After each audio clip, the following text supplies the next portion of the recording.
You're listening to Win-Win, an entrepreneurial community with your host, Ben Wolf.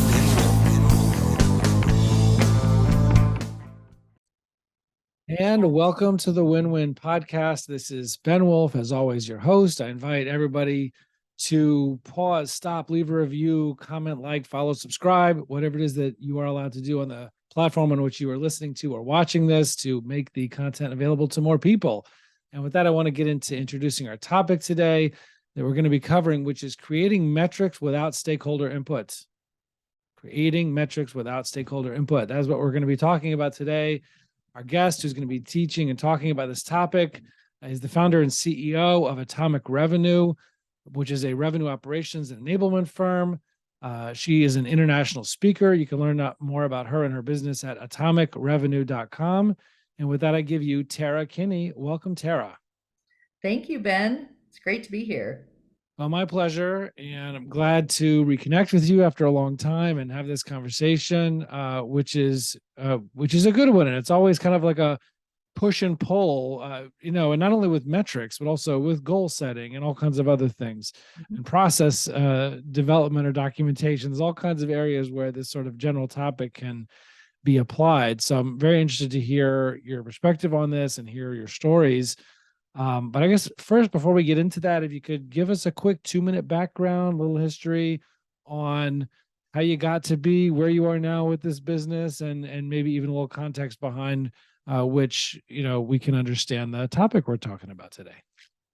Sure. Well, like most entrepreneurs, I'm probably a little bit of a rebel, a little bit of an outside the box, always pushing thinking, trying to find problems to solve. And that's how we end up as business owners or business leaders working with teams. I often get asked, how are you so confident about this project? And I want to learn how to do that. And my answer is usually, I don't know how to do it, but I'm confident in my ability to do the research and find people who can help us do it. And that's the level of confidence that I need. When I think back to all of the past roles that I've had from working in engineering firms, I don't know anything about engineering, but I would sit and write about engineering all day. It didn't deter me. Didn't know about a number of roles and opportunities that I've had in the past. And all of those things have led me to where I am today, where a lot of businesses, entrepreneurs, leadership teams struggle with the same things. It does not matter what your industry is. It doesn't matter your sales cycle, how large or small you are. There's this element of buy-in of the people who need to do the work that you want done is a step that we miss. Lots of times we're moving fast, we're trying to solve problems in a hurry, and I've learned through the school of hard knocks that solving the problem but not bringing others along for the journey creates problems in the rollout of your solution. So That is the foundation of this topic, and it's a core part of my Vistage speaking that I do internationally. Right. Well, so let's get into that. I mean, maybe you could start and help us make the problem concrete before we start getting into advice or solutions about, like, what's a story or a couple stories of where you've seen people developing KPIs, measurables, scorecards, etc., without the buy-in from those who actually provide the data or those who use the data, etc., other stakeholders. Like, what's happened? Like, tell me a story. You can hear this in most sales organizations who say they want me to fill out all of these data fields, but that's just administrative work. That's not helping me accomplish the job that they hired me to do. Yeah, I've heard that. They don't understand why they have to fill out the information. And one of the organizations that we helped had 96,000 records in their Salesforce instance, and every salesperson was using Salesforce differently. So when it came to what's working, what's not, where are we, how are we forecasting, there was a lot of manual work, and all the records were broken. There was no process that the team was following, regardless of a written process that the organization thought they should use. No one had bought into how performance was being measured.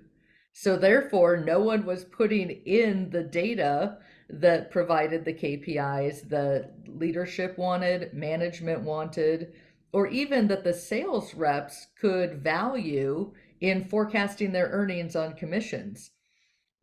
And I think that's really where creating buy-in, what is the benefit to all of the stakeholders in a process and Mm. in the data, then we will provide the data.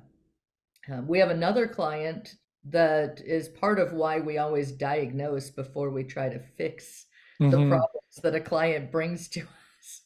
But they said their problem was lead generation, and Mm-hmm. we said, well, let's go in and diagnose all of the factors and see what the opportunities are. And they said, we have 401 KPIs. We know it's lead gen. If we had more leads, we would have more revenue. We could close more deals. Well, that makes sense on its surface, Right. but staying true to who we are, we went in and diagnosed to find out that 47% of completed sales applications never made it through the onboarding process to onboard onto the platform.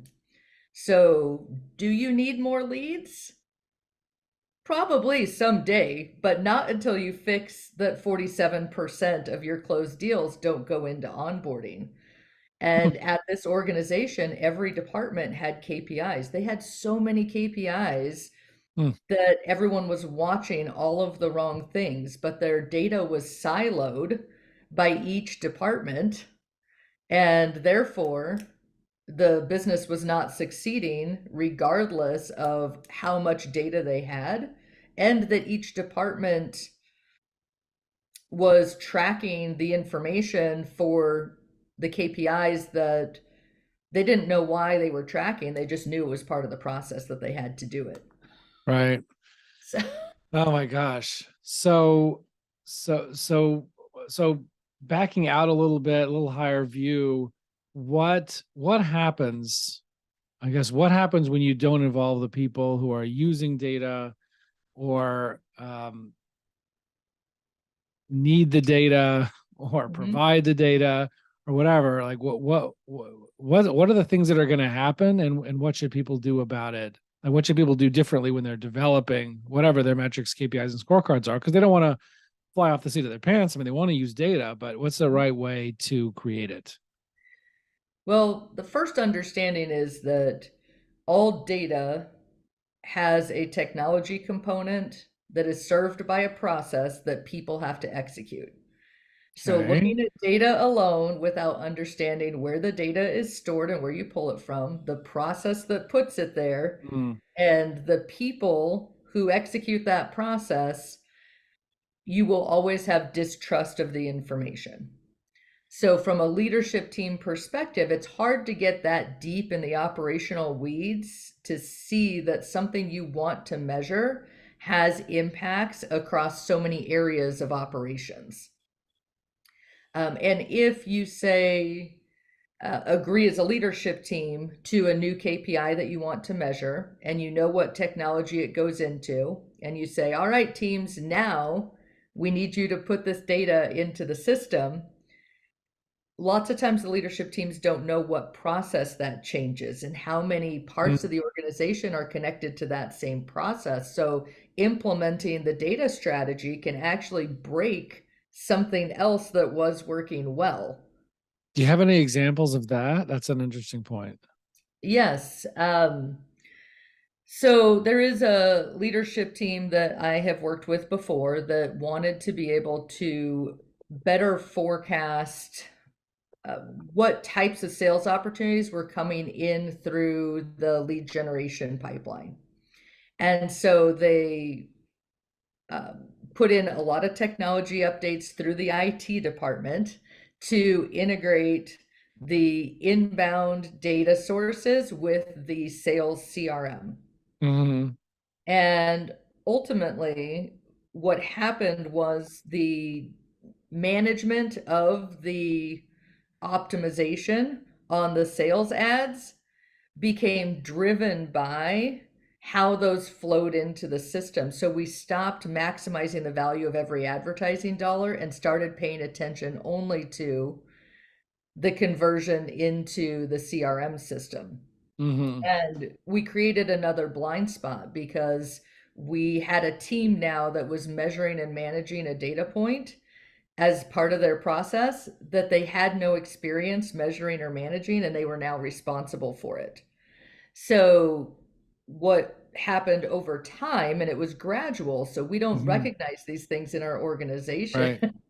They stopped doing the things that they were really good at because they were focused on this new directive that was outside their zone of expertise Right. and not related to their responsibility for managing their budget and the performance of the ads.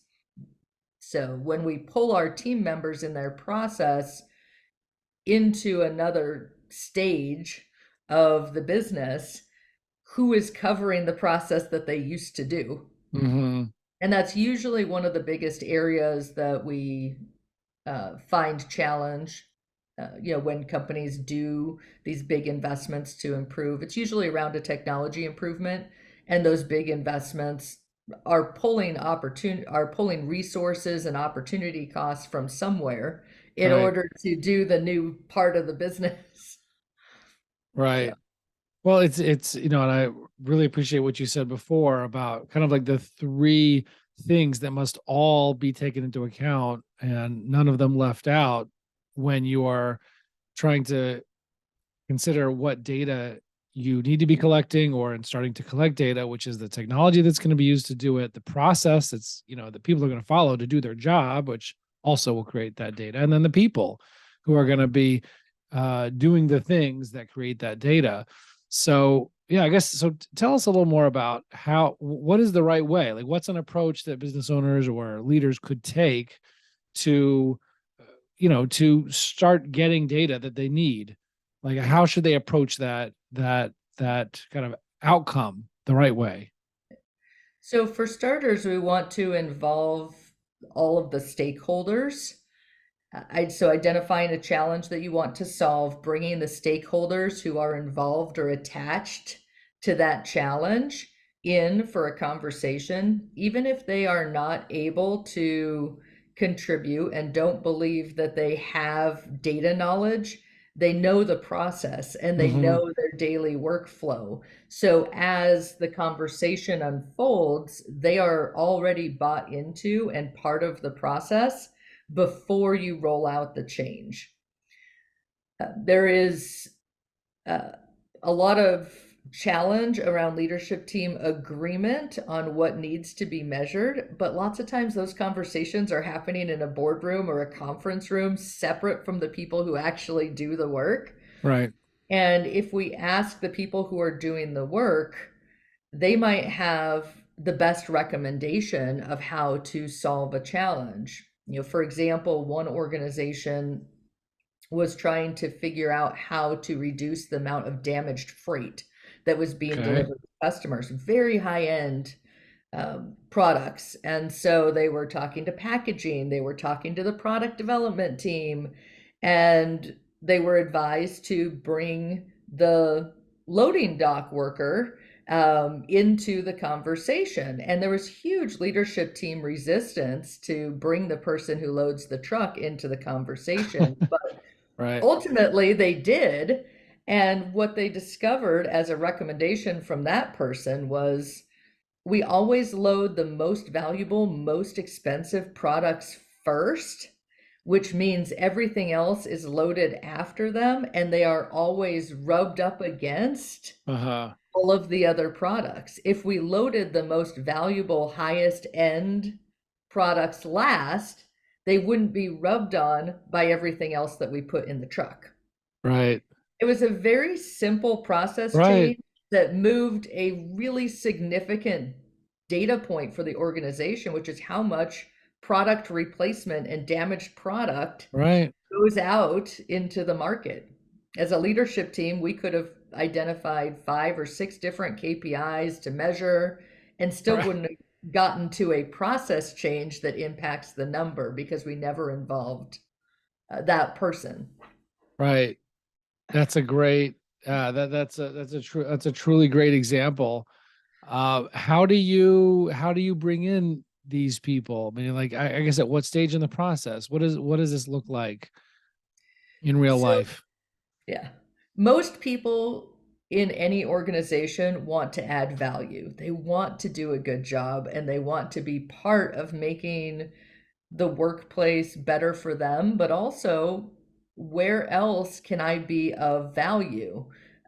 So bringing them in early when you identify that this department, we're working on developing scorecard for your department, or we're working on evaluating some of the data points that are impacted by the work in your department. We'd like you to come in and give us your opinion. Many of these people have never been asked for their opinion, and they sit at the table nervously. So there is a facilitation aspect of Mhm. involving people and making sure that they feel comfortable to participate.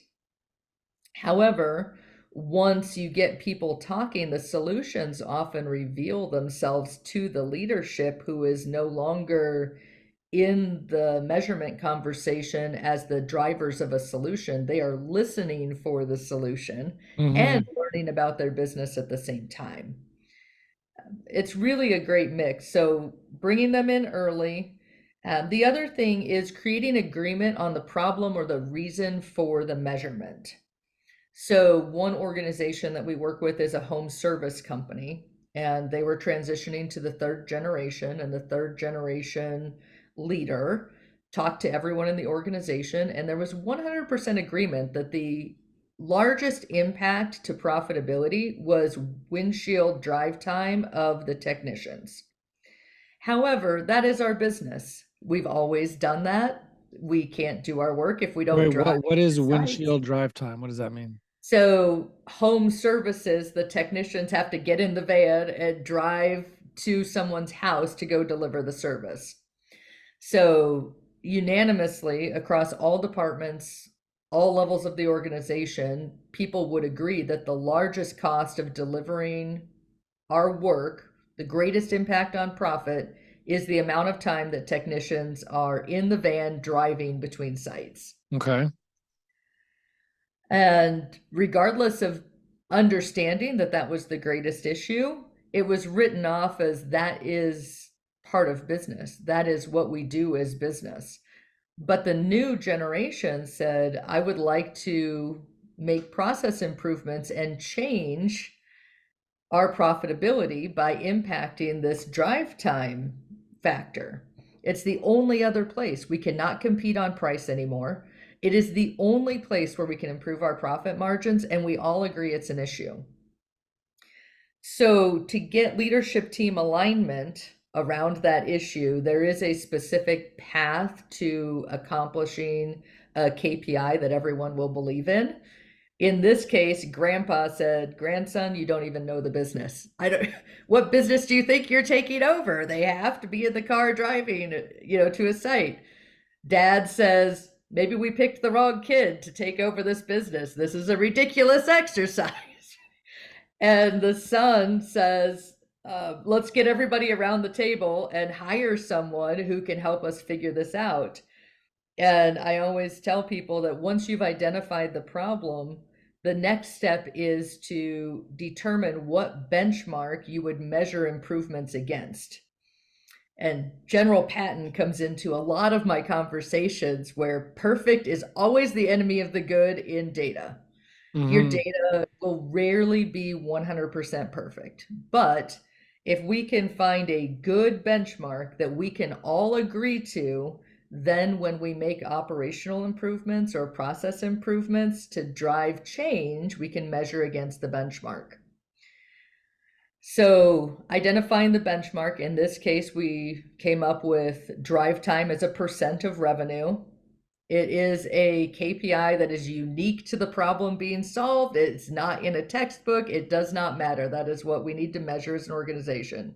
Drive time, Wait, what does that cost of mean? drive Drive time time as a is like the percent raw of number revenue. of hours for all vehicles in the fleet? So cost of drive time as a percent of revenue. Cost of drive time. Okay. Yep.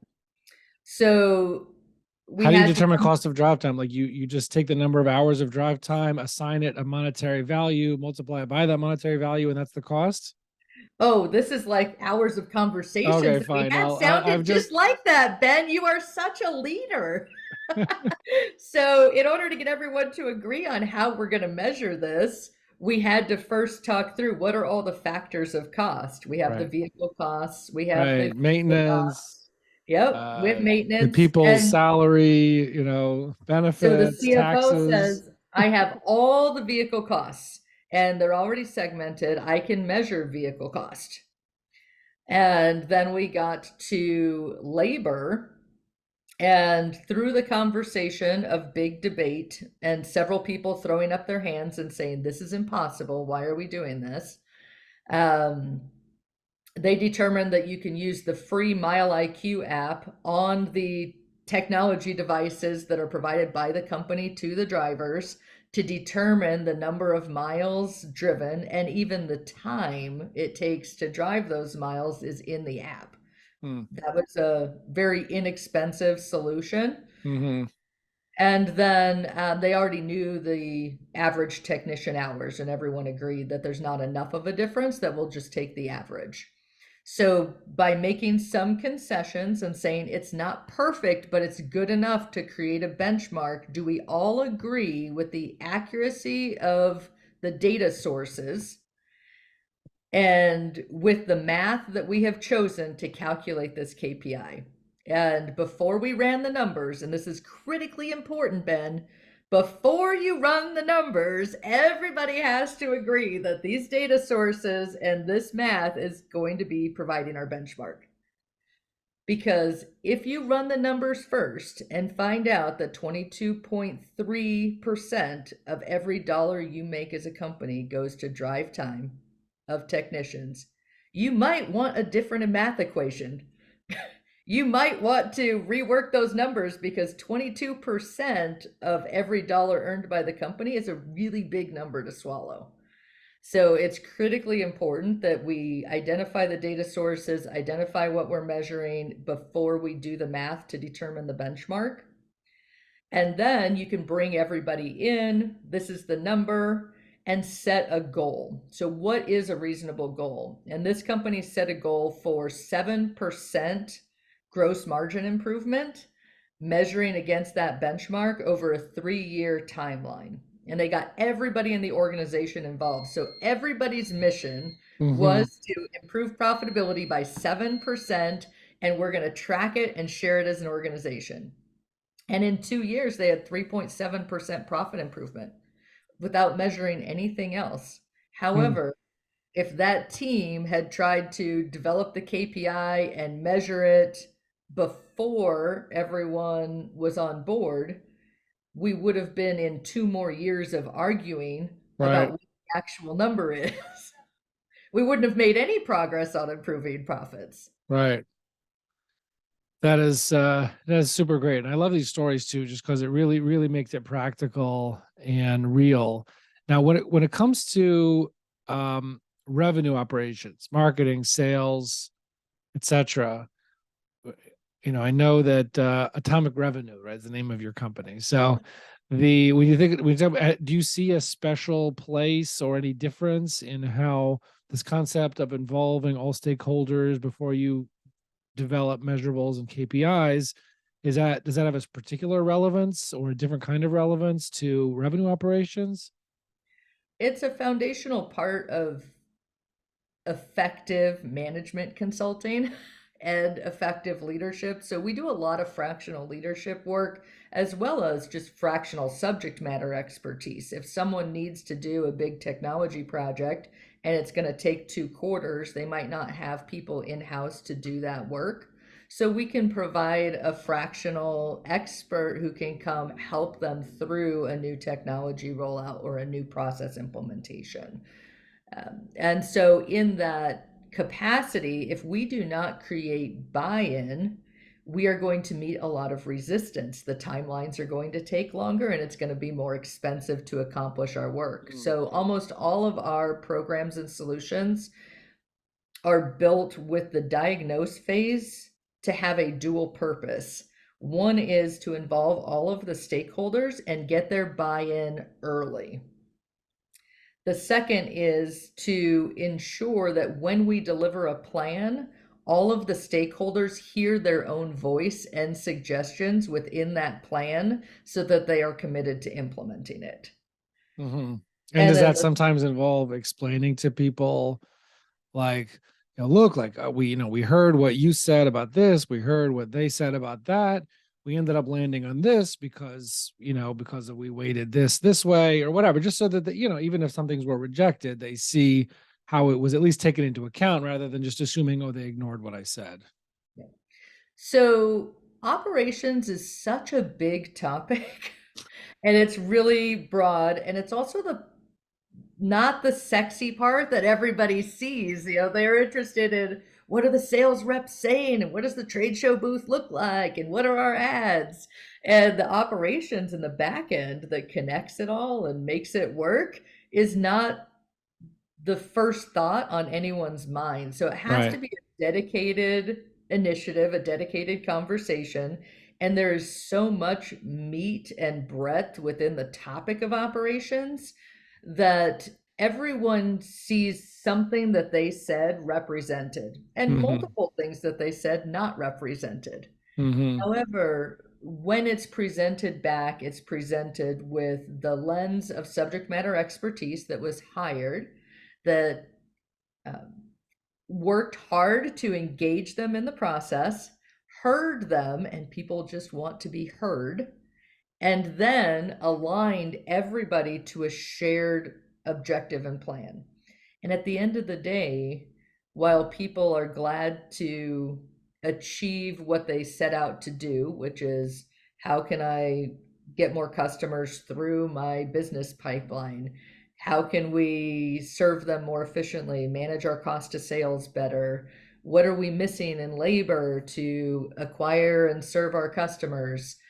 Even though all those questions get answered, lots of times the feedback after a project is more, we didn't think that we could tell our boss what we really thought when it contradicted them. But you Mm-hmm. gave us permission to do that in your process, and we were heard. And now we do that in meetings, and we all have better outcomes. Right. That's a leadership.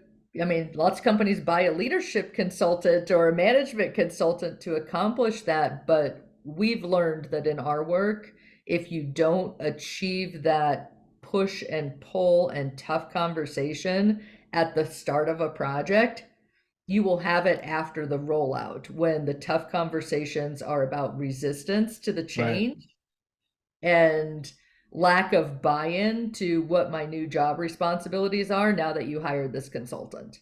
Yeah. Yeah, there's so often so much pain around that. You kind of develop this huge new CRM. You got to get everyone using it, and people don't want to use it, and they want to use their own spreadsheet or their own little free CRM that they signed up for.